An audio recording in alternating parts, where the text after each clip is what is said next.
कल ना मेरा और भाई का बहुत मन था कि बिरयानी खा ले, बट मम्मी का फास्ट था और उन्होंने खाने को मना कर दिया।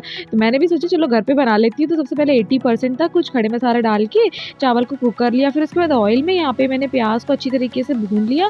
इसमें लहसुन, अदरक, हरी मिर्च का पेस्ट डाल दिया और चाप लेके आई थी मैं।